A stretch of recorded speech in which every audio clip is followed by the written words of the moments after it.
बाएं हाथ के नियम को समझाइए, है ना। इसको समझाएंगे करण।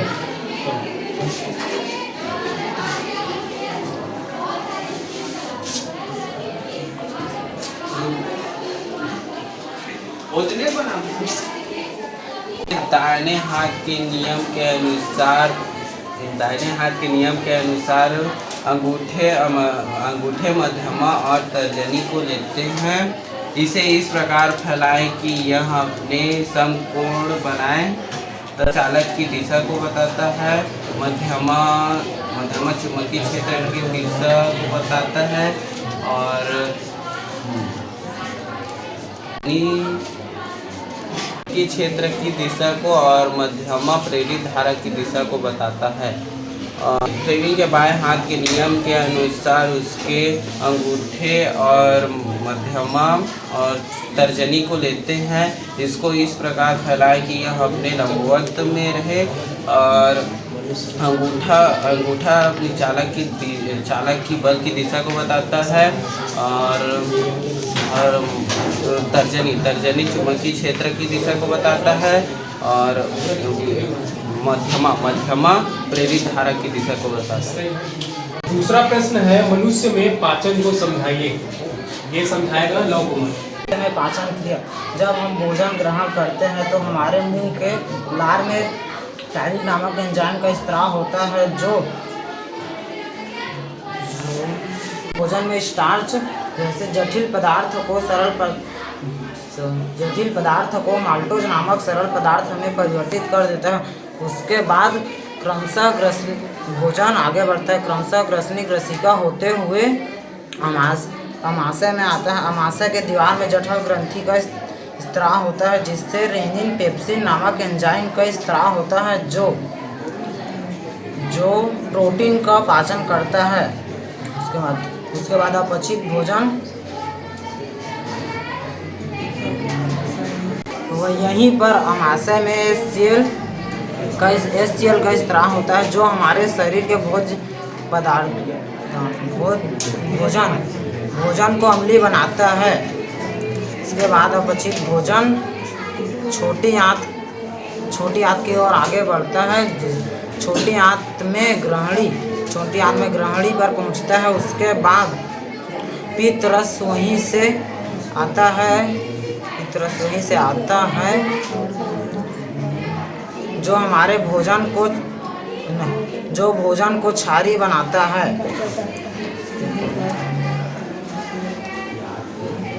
यहीं पर अग्नाशय से ट्रिप्सिन लाइपेज इमाइलेज नामक एंजाइम का स्त्राव होता है जो वसा प्रोटीन कार्बोहाइड्रेट का पाचन करता है।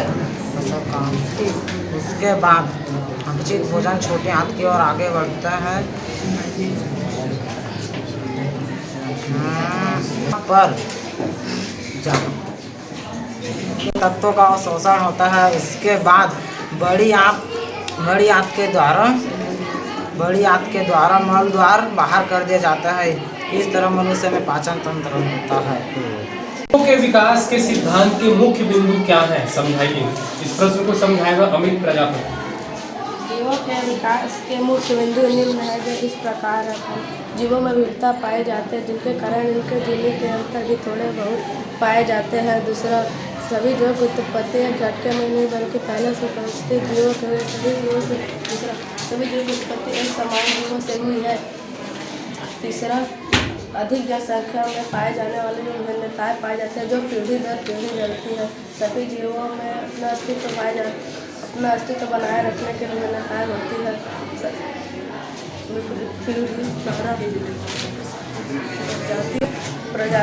प्रजातियों में बदलाव होता रहता है जिसके कारण इनका विकास होते रहता है। परिवर्तन किसे कहते हैं तथा इसके नियमों को समझाइए। चंचल रजक।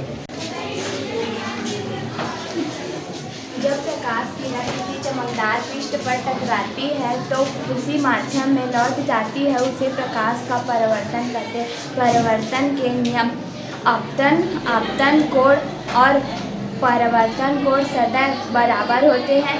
आपतित किरण, परावर्तित किरण तथा अभिलंब तीनों एक ही तल पर होते हैं। पोषण किसे कहते हैं, समझाइए दीपाली। भोजन को ग्रहण करना एवं पचे भोजन का अवशोषण करना और शोषण के बाद अपने शरीर से बाहर करना पोषण कहलाता है। गैल्वेनाइजेशन किसे कहते हैं, इसे समझाएगी साक्षी। धातुओं का उपयोग करके धातु को संक्षारण से बचाया जा सकता है, जिसे गैल्वेनाइजेशन कहते हैं, जैसे लोहे की वज्र की परत जलाना। अवरोधी पदार्थ किसे कहते हैं, गौरव। ऐसे पदार्थ है जिसमें ऊष्मा का संचरण नहीं होता तथा ऊष्मा का चालक शून्य हो, उसे ऊष्मा संचरण कहते हैं।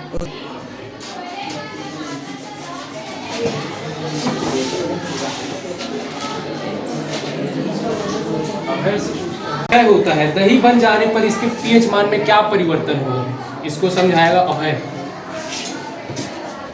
ताजे दूध के पीएच मान 6 हो जाए तो दही बनाए जाने पर यह अधिक खट्टा हो जाता है, इसके और पीएच मान में कमी है।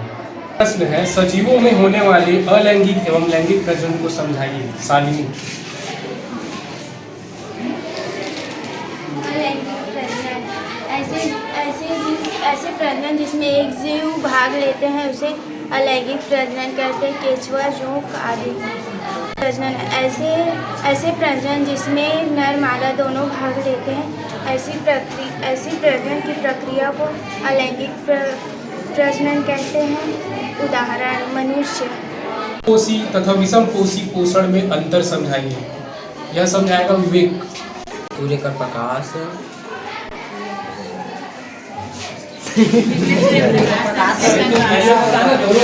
स्वपोषी अपना भोजन स्वयं बनाते, विषमपोषी दूसरे से लाते हैं, दोनों का एक साथ।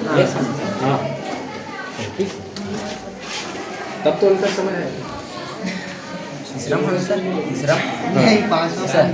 संश्लेषण द्वारा अपना भोजन बनाता है।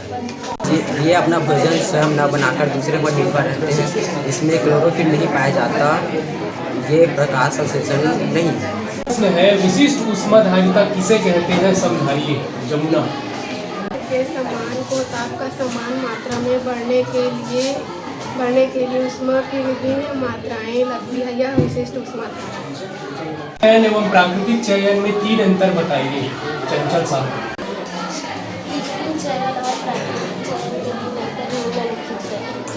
चयन में पहला यह मनुष्य द्वारा संपन्न किया जाता है।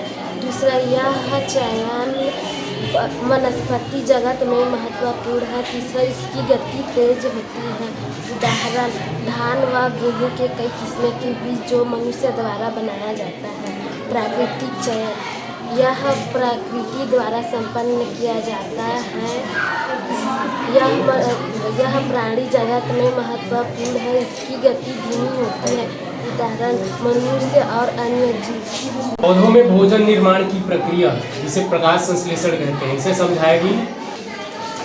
प्रकाश संश्लेषण वह प्रक्रिया है जिसके द्वारा पेड़ अपना भोजन बनाते हैं।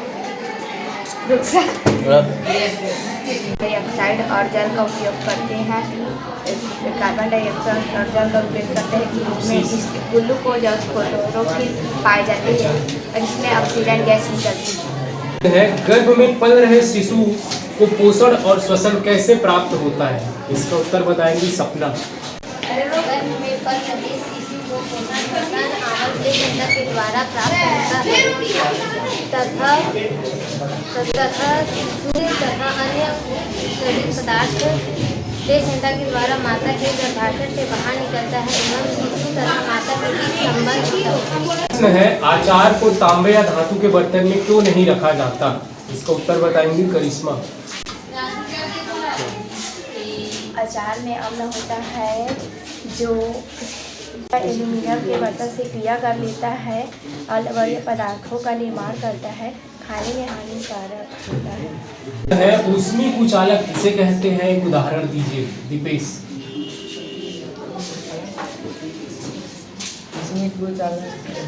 पदार्थ जो उसमें संचरण में सरलता से नहीं दे पाते उसे उसमें कुचालक। अच्छा, कांच।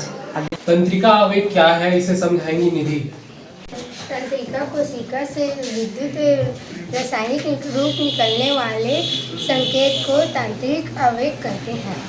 दर्पण की फोकस दूरी एवं वक्रता त्रिज्या में संबंध स्थापित कीजिए, राखी।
वक्रता त्रिज्या आर में संबंध स्थापित करने के लिए हम एक गोली दर्पण लेते हैं जिसे एम और एन नाम दिए हैं।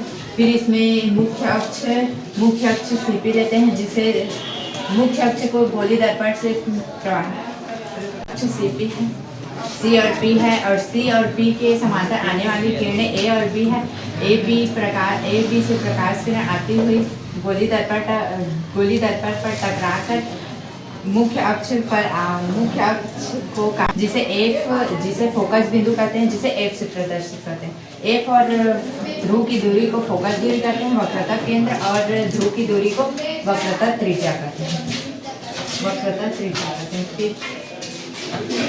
यदि मुख्य अक्ष सी और पी के समांतर आने वाली प्रकाश किरण ए बी से प्रकाश किरण दर्पण पर परावर्तित होकर एफ पर आती है, तब सीबी की परिधि बिंदु बी पर खींचने वाली स्पर्श रेखा है। फिर परावर्तन के नियम से ए बी बराबर कोण ए बी सी बराबर कोण सी बी एफ, समीकरण 1 कोण ए बी सी के बराबर है सी बी एफ, इसको समीकरण 1 माने।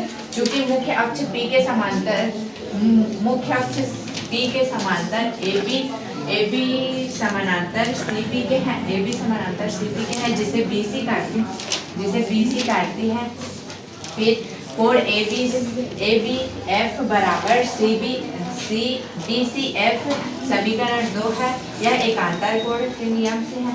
अब त्रिभुज सी बी एफ से समीकरण 1 और समीकरण 2 से लेते हैं। कोण बी सी एफ बराबर कोण सी बी एफ बराबर है, अतः सी एफ बराबर बी एफ, समीकरण 3 माने। क्योंकि एक कोण बी सी एफ बराबर सी बी एफ बराबर है, सी बी एफ के आमने सामने भुजा बराबर है, जिसे सी एफ और बी एफ है, जिसे समीकरण 3। यदि दर्पण के ध्रुव P के अत्यंत समान व वक्रता केंद्र के कम हो, तब बी एफ बराबर पी एफ बराबर होंगे, जैसे समीकरण 4 समीकरण 3 व समीकरण 4 से सी एफ बराबर पी एफ, सी एफ जिसे वक्रता केंद्र कहा, और पी एफ जिसे फोकस बिंदु। फिर पी सी बराबर सी एफ प्लस पी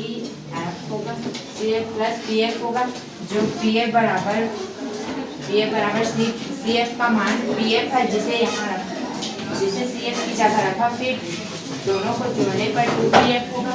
फिर आर पी सी जिसे वक्रता केंद्र कहा, जिसे वक्रता केंद्र आर कहा, वक्रता त्रिज्या आर। फिर 2pf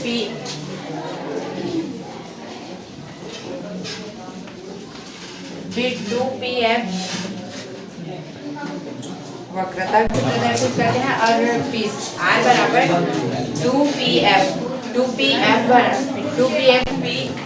पीसी बराबर 2pf पीसी, जो वक्रता केंद्र कैपिटल आर है, कैपिटल आर के बराबर है 2pf pf जो फोकस दूरी है, तो r बराबर 2f होगा। फिर f की मान निकालने के लिए हम r को पक्षांतर किए, फिर r/2 होगा, फिर r/2 होगा। इससे सिद्ध होता है कि फोकस दूरी वक्रता त्रिज्या की आती है। अगला प्रश्न है, श्रेणी क्रम संयोजन क्या है? इसके लिए व्यंजक की स्थापना कीजिए। अनादि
दिया है चित्र के अनुसार चित्र के अनुसार यह तीन प्रतिरोध R1 व R2 है, R1 व R2 है, जिसके पहले प्रतिरोध के प्रथम सिरे को दूसरे प्रतिरोध के पहले सिरे से जोड़ देते हैं, दूसरे प्रतिरोध के दूसरे दूसरे सिरे को तीसरे प्रतिरोध।